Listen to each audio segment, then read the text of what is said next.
நீரூற்றுகளின் பிரபலமான மலையகத்தில் மக்கள் தமது அன்றாட தேவைகளுக்கான குடிநீரை பெற்றுக் கொள்வதில் தொடர்ந்தும் பல்வேறு சிரமங்களை எதிர்நோக்கி வருகின்றனர்.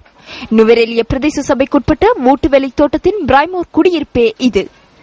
தமக்கான குடிநீரை பெற்றுக் கொள்வதில் மிக நீண்ட காலமாக போராடிய பின்னர் தற்காலிகமாக நீர்த்தாங்கி ஒன்று பொருத்தப்பட்டுள்ள போதிலும் 2 நாட்களுக்கு ஒரு தடவையே அதற்குள் நீர் நிரப்பப்படுவதாக மக்கள் விசனம் தெரிவிக்கின்றனர். இவ்வளவு சண்டை பிரச்சனை போட்டு கடைசியில நாங்க எங்களோட சொந்த காசை தாரோம், மாசத்துக்கு எவ்வளவு கரண்ட் பில் வந்தாலும் நாங்க கட்டுறோம்னு சொல்லி இந்த டங்கிக்கு தண்ணி கொஞ்சம் நிறைச்சு 2 நாளைக்கு ஒருக்கா தான் அது நிறைச்சுக்கிறோம்.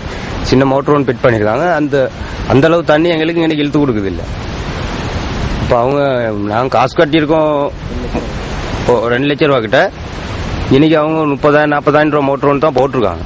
இப்போ என்கிட்ட இது வந்து யார் சரி யூனியன் மூலியமோ அல்லது நிர்வாகம் மூலியமோ அல்லது NST மூலியமோ இது தண்ணி எடுத்து கொடுத்தாக்க ரொம்ப பெரும் உதவியா இருக்கும். இதுல அத்துடன் சுத்தமான குடிநீர் இன்மையினால் அடிக்கடி நோய்வாய்ப்படுவதுடன் தமது நாளாந்த கடமைகளை நிறைவேற்றிக் கொள்வதிலும் காலதாமதம் ஏற்படுவதாக இவர்கள் சுட்டிக்காட்டுகின்றனர்.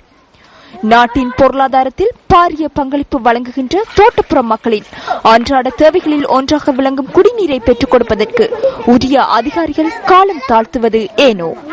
பொருளாதார அபிவிருத்தி பிரதி அமைச்சரே, இது உங்களின் கவனத்திற்கு.